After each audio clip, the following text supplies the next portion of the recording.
couverture le deuxième, puisque ce sont des livres qui sont lus en dehors des challenges. Il y en a plusieurs qui ont été lus pendant des LC, surtout sur le coin des LC, dont vous retrouvez toujours l'adresse du Discord en barre d'infos. Le premier livre que j'ai lu de cette update, c'est L'ours et la renarde, l'intégrale collector de R11 d'or. C'est donc 2 tomes, c'est une duologie qui est réunie dans l'édition collector. Vous les trouvez donc sur Amazon, les versions classiques. Si j'y pense, je vous mettrai la couverture par là ou par là, qu'importe. Et les éditions collector, on les trouve de temps en temps. Alors celui-là, il était vraiment ultra collector, vous voyez comme il est beau. Il y avait vraiment un jaspage dessus. La couverture est magnifique.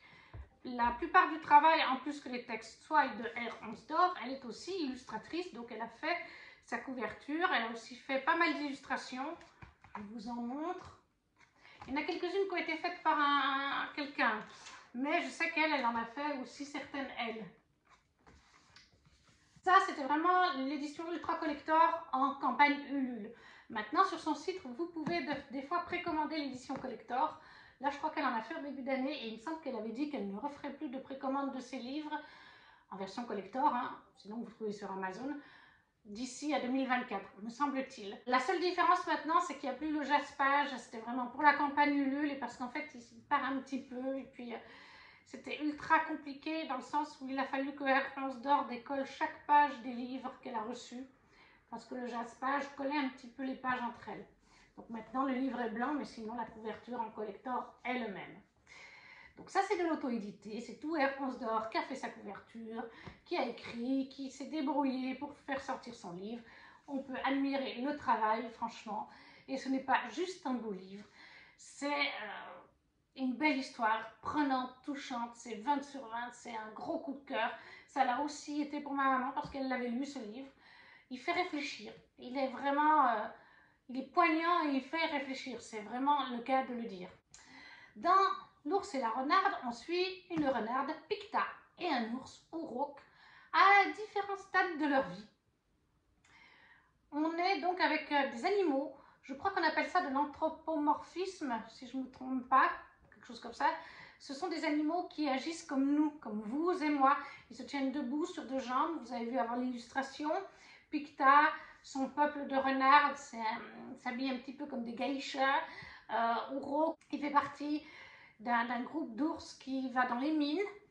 Vous avez les mines, vous avez un groupe d'ours qui va dans les bois. Et je ne sais pas s'il n'y en a pas un qui est lié avec l'eau.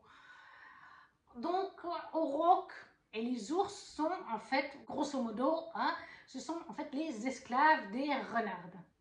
On a donc ceux qui vont dans les mines, ceux qui vont dans les bois pour couper du bois et tout ça. Et en fait, les renardes, elles vivent péplouses dans un arbre gigantesque qui fait, je crois, 120 étages ou un truc dans le genre, en tout cas, ou 90 étages, bref, un arbre immense, hein, avec 90 étages, plus des intersols entre les étages. Et elles vivent tranquilles, elles s'habillent avec leurs jolis habits, comme vous avez pu voir. Elles vont à l'école, elles mangent bien, elles ont l'eau, elles ont la lumière, elles ont les ours qui amènent l'eau, qui amènent qui travaillent dans les mines pour leur fournir ce qu'il faut, pour se chauffer dans leur bel arbre gigantesque. Donc c'est déjà comme thématique, vous imaginez bien, l'esclavagisme des ours et la race supérieure, les renardes. Et de ce fait, les renardes sont blanches, les ours, eux, sont noirs ou très sombres. Donc en plus de l'esclavagisme, on a la notion de race et de couleur. On a déjà ces 2 thématiques. Mais on a aussi comme thématique forte le harcèlement. On a aussi la représentation avec des personnages en relation dans le même sexe. Je ne peux pas trop vous en dire, sinon ça vous spoilerait. Mais voilà, il y a aussi donc de la représentation LGBT, du harcèlement, de la violence, bien sûr. Et vous avez un petit peu de violence sexuelle à un moment donné, si je me souviens bien. Vous avez des thématiques fortes qui donnent à réflexion, qui retranscrivent en fait l'être humain, nous tout simplement, et certaines facettes néfastes de l'être humain qu'on retrouve là-dedans. Uruk est un ours, un jeune ours qui vit dans les mines et son frère va être envoyé aux renardes parce que régulièrement on dit cet ourson va bien pour aller avec les renardes. Donc, dans le cas de ce frère-là, il ne va pas aller miner avec ses frères, aller au fond des trous, creuser les trous et parfois mourir dans ces trous, plein de suie et tout ça. Non, lui, il va avoir le droit, pendant ses années d'apprentissage, de se faire pomponner, d'avoir un poil soyeux, avec des bons shampoings, avec des jolies griffes bien entretenues, des dents bien blanches, bien entretenues, et arriver à maturité, enfin à un certain âge. Ces ours sont envoyés, je crois que c'est une fois dans l'année, devant l'arbre des renardes. Et cette année, eh bien, Roque, il a décidé qu'il allait aller avec son frère. Il n'a pas envie de laisser son frère tout seul pour y aller. Donc, bon, on lui dit, bah, si tu veux, hein, mais tu ne vas pas être vendu parce que tu n'as pas le physique du tout qu'il faut. Tu as été dans la mine jusqu'à quelques jours avant. Donc, ça risque de ne pas le faire. Mais il y va quand même. Et donc, en fait, ces ours sont mis devant la maison et les mamans passent avec leurs petites renardes. Elles inspectent les ours, hein, genre elles vont leur regarder la blancheur des dents, le poil soyeux, s'il a une bonne tête, pour ne pas dire une bonne gueule, hein, c'est le cas de le dire. Et puis quand il y en a un qui leur plaît, c'est « Ah, je vous achète cet ours contre tant d'argent ». Voilà. Et après, l'ours part vivre dans la maison qui a donc plein d'étages différents, avec plein de petits appartements, on va dire ça comme ça. Puis après, il y a des salles communales et tout, des endroits, genre des bains thermaux, quelque part, hein. Il y a les salles de classe et tout ça. Et l'ours, en fait, en général, est acheté pour la petite renarde de la famille. Chaque petite renarde de chaque famille a un ours. Donc, par exemple, Picta et la 2 sœurs, elles ont chacune un ours. Picta est la petite dernière. Et Picta va avoir un coup de cœur sur Auroch. C'est lui qu'elle veut et pas un autre. Même si sa maman essaye de lui dire, mais il n'a pas le physique des ours traditionnels. Non, non, Picta, elle veut Auroch. Picta est une petite renarde différente. Là aussi, il y a une thématique sur la différence. Picta a une patte folle, c'est-à-dire qu'elle boite beaucoup. Et ça lui fait très mal. Elle a une patte endommagée, on ne peut pas la réparer.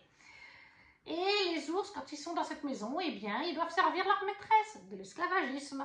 C'est-à-dire, ils vont les aider à s'habiller, ils vont les amener à l'école, ils vont aider à la préparation des repas, des choses comme ça. Et pendant qu'elles sont à l'école, eh bien, ils vont vider les latrines, ils vont aller dans les entresols pour faire en sorte que les chaudières fonctionnent. Bref, ils sont esclaves, mais un peu plus que ça. Je ne peux pas vous en dire plus, sinon ça vous spoilerait. Et on va suivre tout au long du livre la relation entre Auroch et Picta, qui est très belle, qui est très touchante, qui est sincère la plupart du temps. Et puis on va les suivre dans leur chemin de vie, chacun de leur côté ou ensemble. Voilà, il y a un peu des deux, je ne peux pas vous en dire plus, ça vous spoilerait. Mais c'est vraiment, mais vraiment une duologie magnifique et poignante qui fait réfléchir. Moi, j'avais les larmes aux yeux parfois. Et puis la fin, c'est une bonne fin. J'aurais voulu autre chose pour la fin. J'espérais autre chose. Et puis je voyais que ça avançait. Je me suis dit, est-ce qu'on va y arriver ou pas? Eh bien, Heronsdorf fait un compromis. Voilà. C'est une fin que j'ai appréciée. Je ne peux pas vous dire si je l'ai appréciée, si c'est une jolie fin ou une fin triste. Sinon, ça vous spoilerait. Mais c'est une bonne fin. Même si j'aurais préféré qu'elle soit différente. Mais ça aurait pu être pire à quelque part. Moi, je ne peux que vous le conseiller. C'est franchement un petit bijou. C'est pas juste le livre qui est beau, c'est le texte. La plume de Heronsdorf est addictive, même si c'est un gros pavé. Il fait 800 pages. Hein. Voilà, 813 pages. Mais moi, je ne les ai pas vus passer. J'ai très vite lu. C'est lecture doudou. Super coup de cœur de l'année 2022. L'ours et la renarde de Heronsdorf en auto-édité. Ensuite, j'ai lu en e-book La Reine des Ondes de Tricia Levenseller, dont je vous mettrai la petite photo par là, qui est un one-shot paru chez Stardust, qui est une filiale de chez Hugo. Alors, c'est un roman qui s'est fait déglinguer à sa sortie. Hein. Franchement, beaucoup de monde ne l'a pas aimé, l'a trouvé très mauvais, moyennement mauvais. Moi, j'ai mis 17 sur 20 ou 7 sur 10.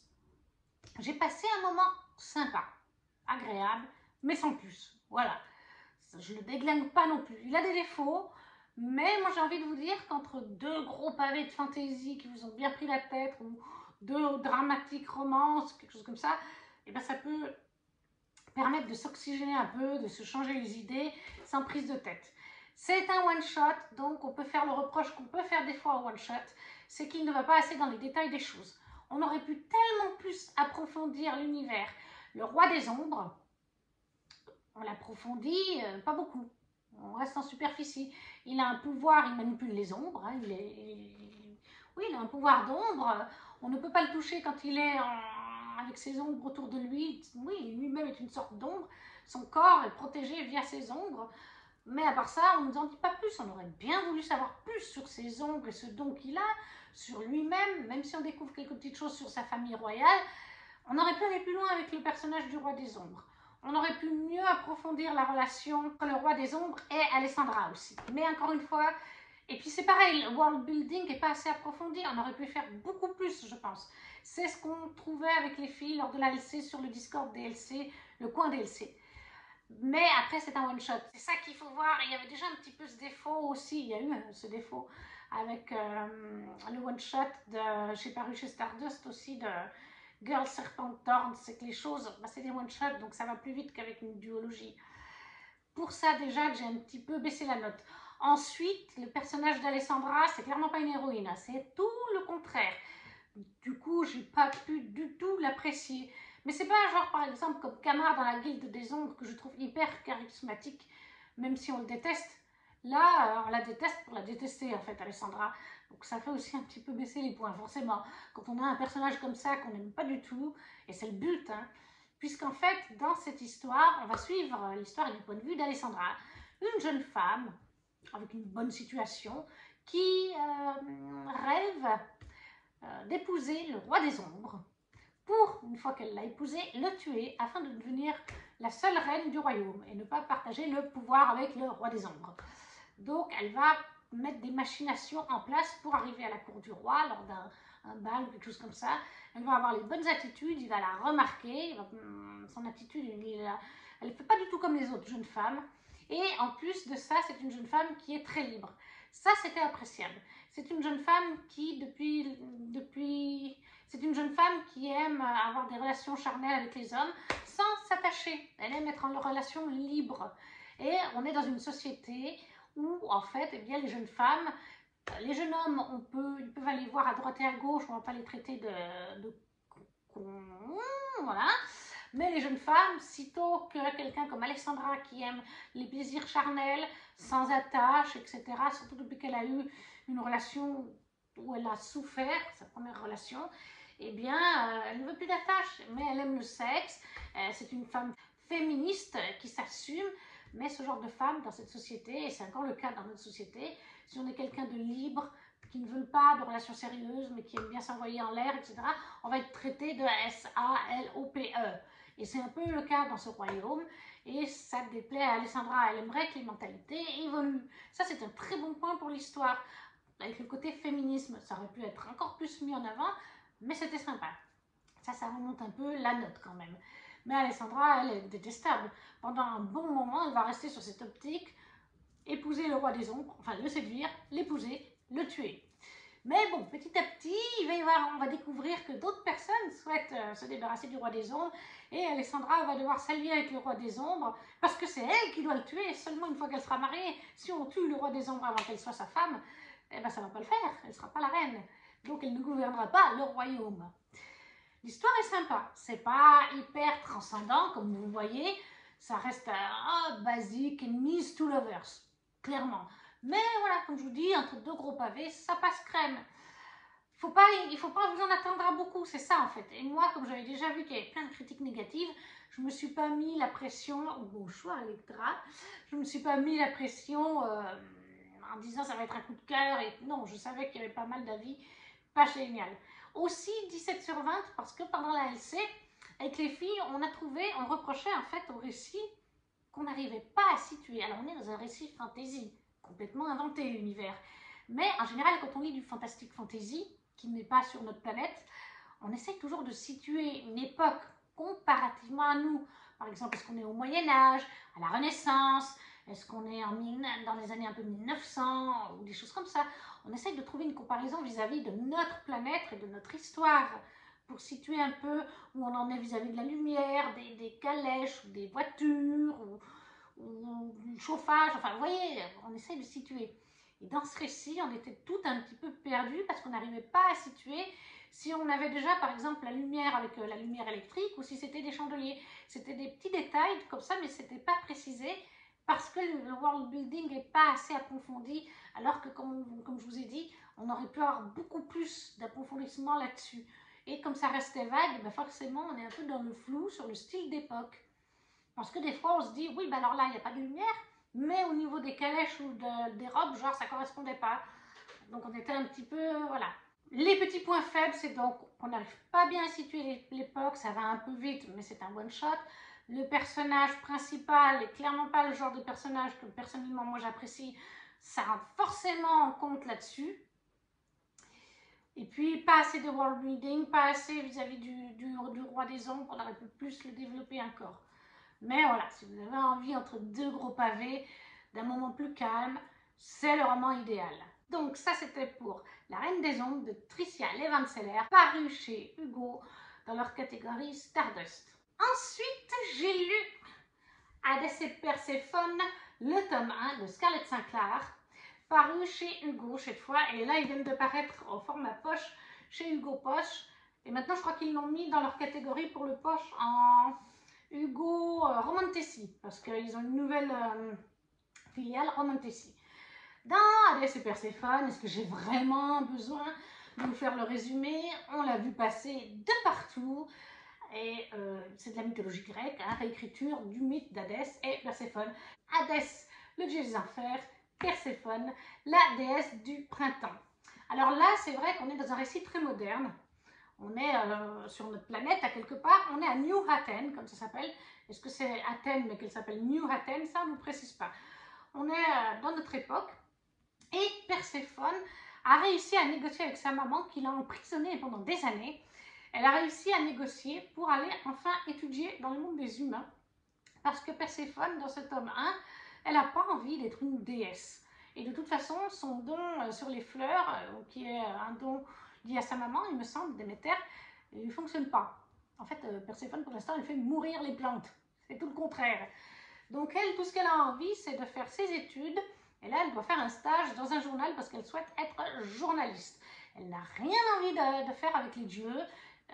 Plus elle en est loin, mieux c'est pour elle. La seule qu'elle voit vraiment, c'est sa mère. Elle vit en colocation avec sa meilleure amie Lexa, une humaine qui ignore totalement que c'est une déesse. Parce que dans ce récit, les dieux et les déesses ont tous des cornes différentes. Hein.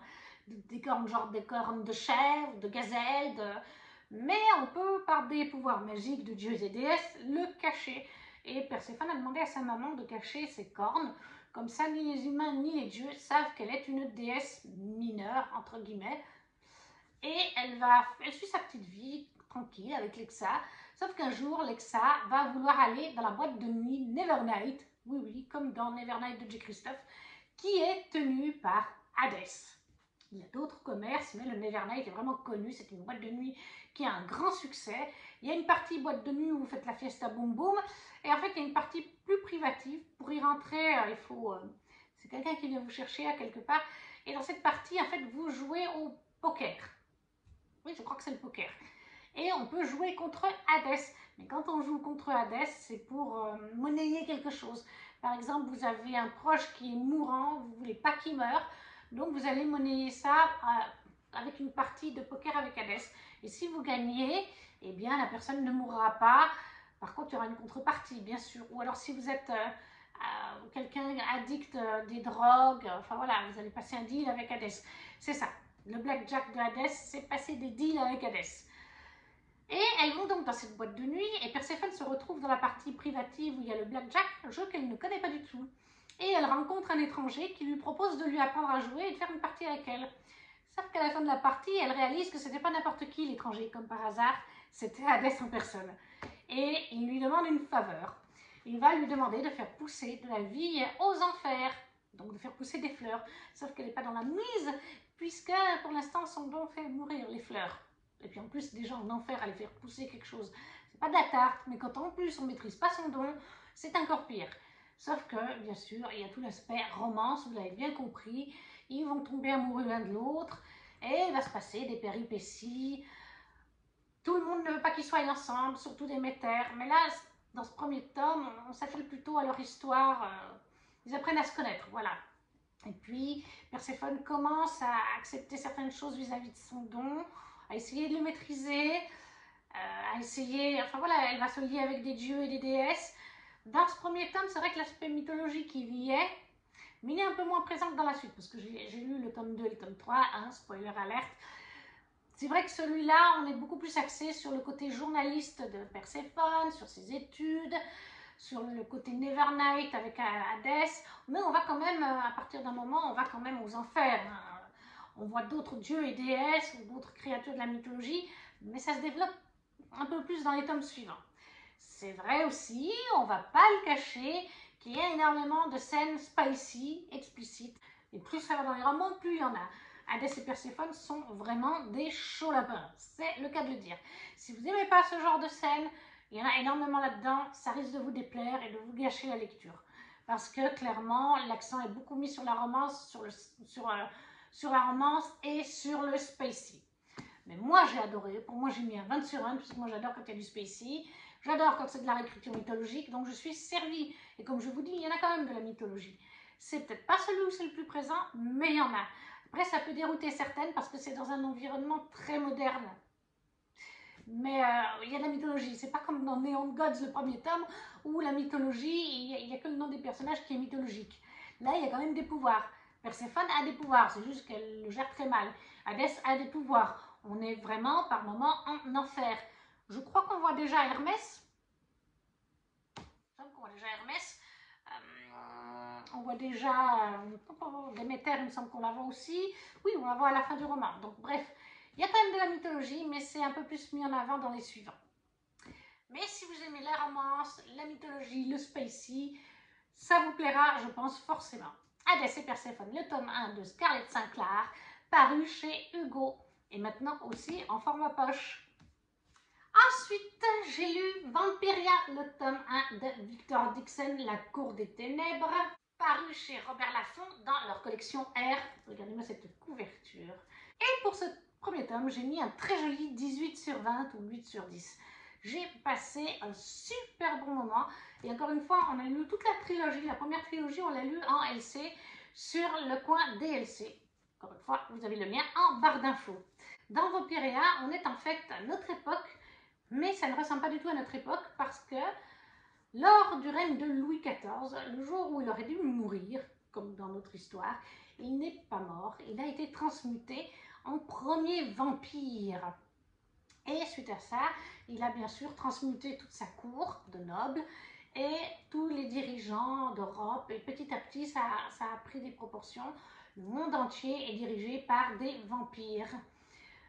Et Louis XIV est donc toujours vivant, enfin vivant entre guillemets, c'est un vampire, et c'est plus le roi de la lumière, je ne sais plus comment on dit, le roi soleil, c'est le roi des ténèbres. De ce fait, on est resté coincé, on est dans notre époque, mais du coup, on est resté coincé à l'époque de Louis, par contre, au niveau du style, de la manière de fonctionner, etc. On n'a pas la lumière moderne, l'électricité, donc tout ça, ça n'existe pas. Tout a été changé avec la transmutation de Louis. On stagne un petit peu, à quelque part. Et les lois sont donc différentes. On ne paye pas des impôts d'argent, on paye des impôts à Louis XIV avec son sang. C'est-à-dire, je crois que c'est tous les mois, on doit donner genre 1 ou 2 litres de son sang pour nourrir les vampires de son royaume, qui protège les vampires, qui sont là pour protéger aussi de créatures telles que les ghouls ou les striges, des choses très néfastes. Parmi ces lois, bien sûr, on n'a pas le droit de sortir après la tombée de la nuit, nous, petits êtres humains, et on n'a pas le droit de s'éloigner de plus d'1 kilomètre, je crois, du clocher de son village ou de sa ville. On est parqués tels des animaux, nous sommes des poches de sang vivantes, voilà. Mais grosso modo, c'est ça. Et on va suivre Jeanne de Froidelac, oui voilà, Froidelac, qui est une jeune Française qui vit avec ses 2 frères, ses parents, dans la campagne française. Et il va arriver malheur à ses parents. Et pour se protéger, Jeanne va se faire passer pour Jeanne de Gastfish, je crois qu'on dit comme ça, qui est une noble du village où elle vivait et qui est morte. Comment, je ne vous dirai pas, mais elle va se faire passer pour elle. Et elle va partir, du coup, sous la protection d'un vampire, jusqu'à Versailles, pour être mise à l'école des écuyers, qui sont formés pour pour entrer dans la garde de Louis. Enfin, certains d'entre eux, une élite spécialisée, deviennent la garde d'élite de Louis XIV. D'autres entreront dans la noblesse, etc. Tout en se faisant passer pour cette Jeanne de Castefiche, cette noble, cette petite noble de campagne. Alors que le but de Jeanne, c'est en fait de se venger. Au début, elle va vouloir se venger du vampire qui a tué sa famille, mais plus elle va avancer dans ses réflexions, plus elle va se dire qu'elle veut se venger en fait de Louis XIV. Le problème vient de lui, le premier vampire. Si on supprime Louis XIV, elle pense que la suite, eh bien, ça va s'écrouler. Le règne forcément de Louis s'écroule puisqu'il est mort et que les choses évolueront. Donc on va la suivre. Le premier tome, c'est surtout pendant son année d'étudiante, donc en tant qu'écuyer, hein, formation de combat, formation à manier des mots pour être avec les nobles. Vous savez, c'est très important d'avoir le maniement des mots pour gagner des combats de mots, des joutes verbales, des choses comme ça. Jusqu'à où est-ce qu'elle va pouvoir aller dans cet apprentissage? Est-ce qu'elle va pouvoir devenir écuyère de Louis XIV, donc une de ses gardes vraiment d'élite, pour poursuivre cette mission qu'elle s'est fixée ou non. Là, le premier tome, c'est toute cette thématique-là. Moi, j'ai vraiment adoré. Ça se lit vraiment tout seul. La plume de Victor Dixon est addictive au possible. J'adore cette idée d'avoir fait de Louis le roi soleil, le roi des vampires, en fait. J'ai trouvé ça vraiment génial. Et du coup, on retrouve des fois des noms de lieux et de personnages célèbres, mais qui sont tout d'un coup tournés vampires, ou des lieux qui sont à la base bien, qui ont été modifiés et qui sont maintenant tournés sur le mal, et puis qui ont des noms qui tournent autour du mal. Encore plus dans le tome 2 d'ailleurs, parce que j'ai tout lu, comme je vous dis, on a fait les 3 tomes en LC. Mais voilà, c'était vraiment une super lecture. Moi j'adore le world building de cet univers. Et là, il y a le tome 4 qui est sorti. C'est une nouvelle trilogie en fait. Et ça se passera en Amérique cette fois, avec les vampires américains.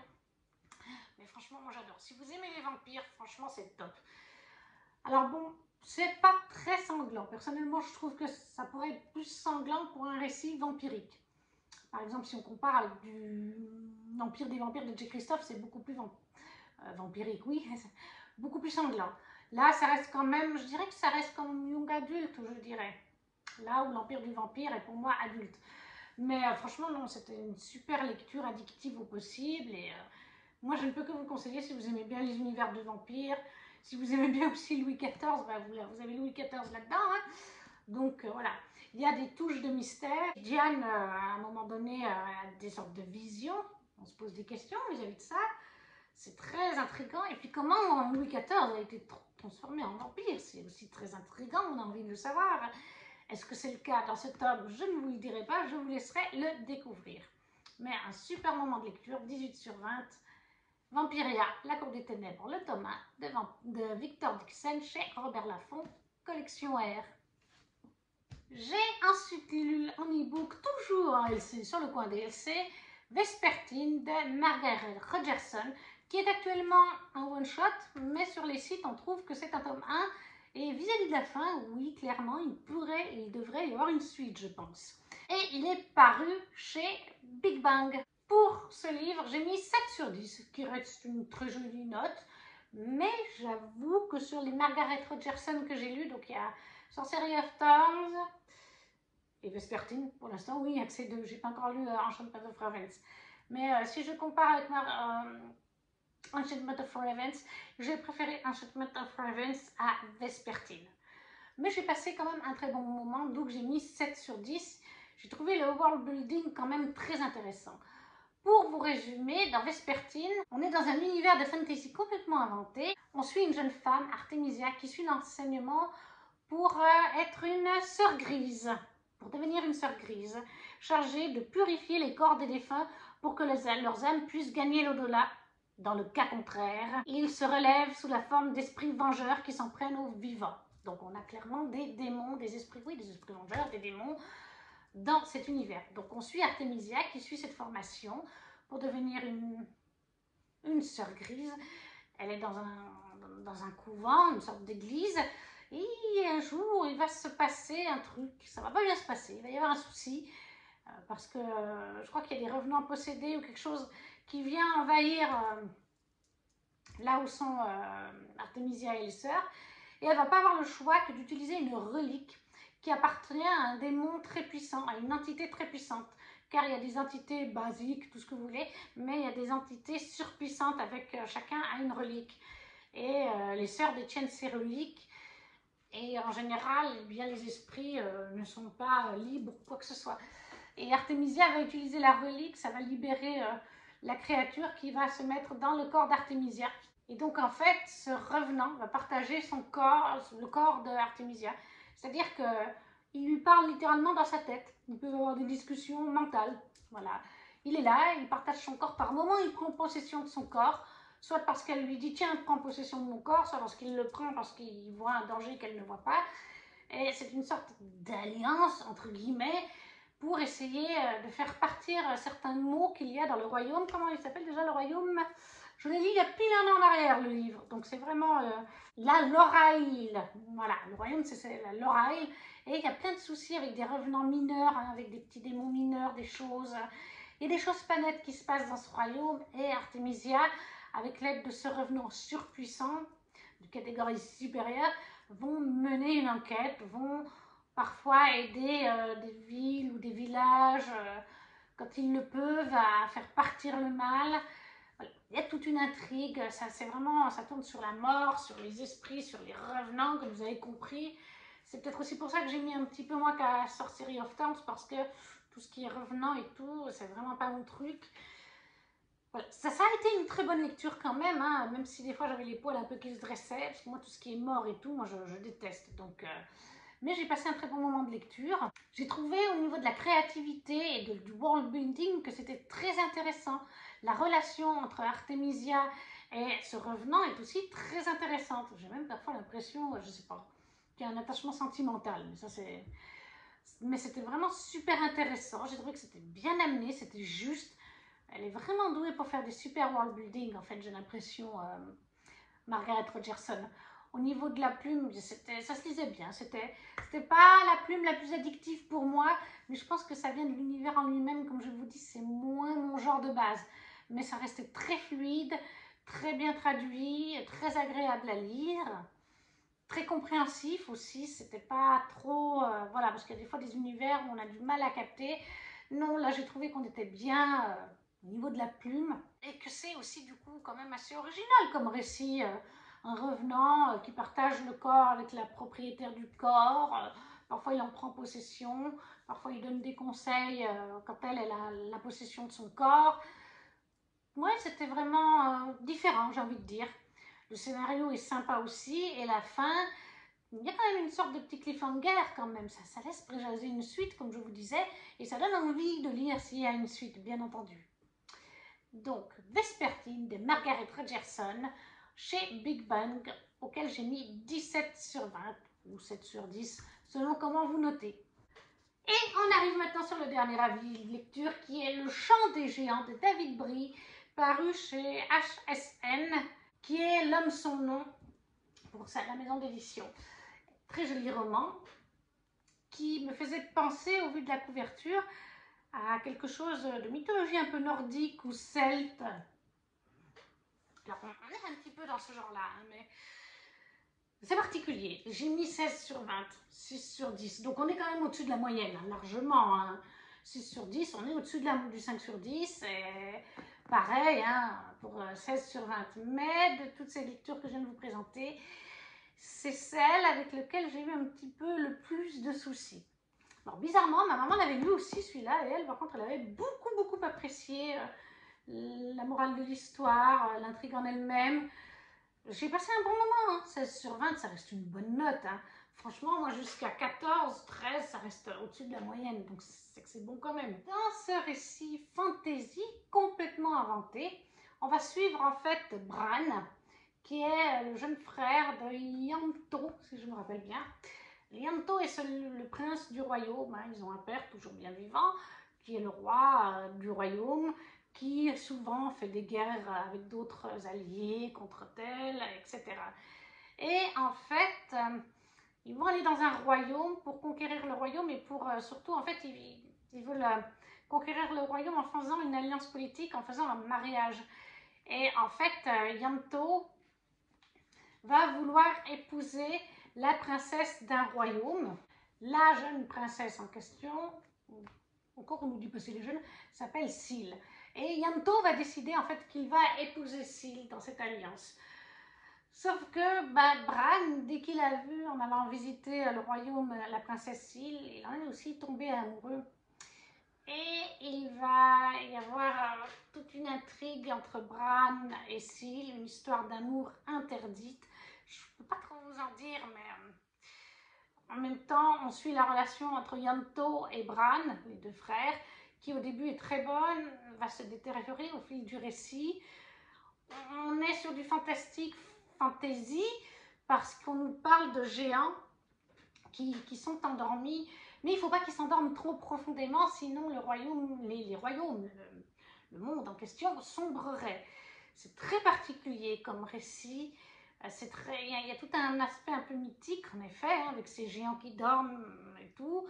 Il y a une brume qui vient sur les terres, on ne sait pas d'où, néfaste, comment la contrer.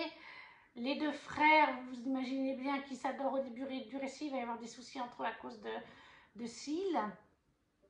Syl qui elle aussi a des sentiments pour Bran.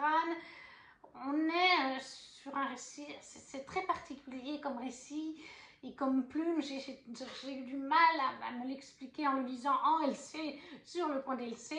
Je sais que les autres filles aussi, ça a été une lecture spéciale pour nous toutes. C'était pas désagréable, hein, comme je vous dis, c'est quand même 16 sur 20, c'est pas mal. Mais clairement, j'ai baissé ma note déjà pour la fin, qui ne m'a pas plu.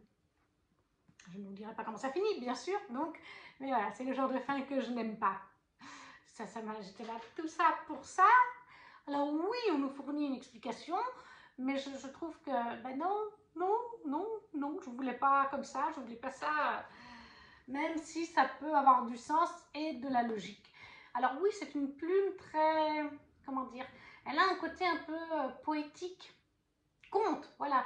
De toute façon, c'est clairement le cas vis-à-vis de la couverture et du début du récit, puisqu'on est là, par exemple dans le prologue, entrez, entrez, asseyez-vous, n'ayez pas peur. Il reste de la place là, au fond, près de la cheminée. Donc oui, on est clairement sur un conteur, et c'est vraiment le cas de le dire, tout au long du récit, on nous conte des passages de cette histoire. Après, on va dans le présent du récit, mais de base, c'est un conte. C'est conté par quelqu'un qui, comment, on découvre à la fin du récit, mais à la base, c'est un conte. Pourquoi, comment, voilà, tout ça, vous le savez à la fin. C'était sympa, mais voilà, la fin a fait que ça ne peut pas être plus pour moi et que c'était très particulier au niveau du récit, la manière de faire entre le récit et le conte, même si c'était très agréable et différent. Du coup, ce conte et conte, on ne le retrouve pas dans tous les livres qu'on lit, donc ça nous change, ça c'est très sympa. Mais, ouais, que vous avez senti... voilà, la fin, ça n'a pas été ce que j'espérais et j'étais, voilà, je ne sais pas quoi en dire de plus vis-à-vis de la fin, mais je ne peux pas trop vous en dire et vis-à-vis de tout le récit, je ne peux pas trop vous en dire, sinon ça vous spoil trop, mais voilà, je suis restée un petit peu sur ma fin et j'étais triste de la tournure des événements, si je peux dire ça comme ça. Et voilà, au final, j'étais là, tout ça pour ça. Et je sais que je ne suis pas la seule à avoir eu ce ressenti de tout ça pour ça. On aurait pu éviter, enfin, non, vous allez me dire, c'est le but, c'est d'arriver à ça, mais après, c'est très agréable. Je sais qu'il y a des gens qui ont beaucoup aimé. Comme je vous dis, ma maman, elle a beaucoup plus aimé que moi. Enfin, comme je vous dis, c'est relatif. J'ai passé quand même un bon moment. 16, c'est pas mal. Mais elle, non, moi, je l'ai mis en bronze ou en argent. Et elle, je crois qu'elle l'a mis en or, par exemple, sur Booknode. Parce qu'elle avait vraiment adoré le style de la plume. Après, les chapitres sont pas très longs, hein, de mémoire. Si je regarde là, là, vous voyez, hyper court. Donc, clairement, là, il y a 2, 4, 6, 8.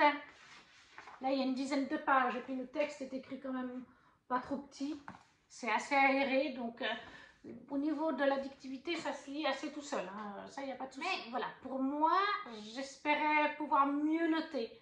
Mais ça, c'est un ressenti personnel. C'est juste que, voilà, comme je vous dis, déjà, la fin n'est pas le genre de fin que j'apprécie. Donc, forcément, la note est baissée vis-à-vis de ça.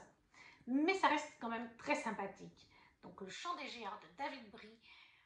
paru chez L'Homme Son Nom, HSN, 16/20.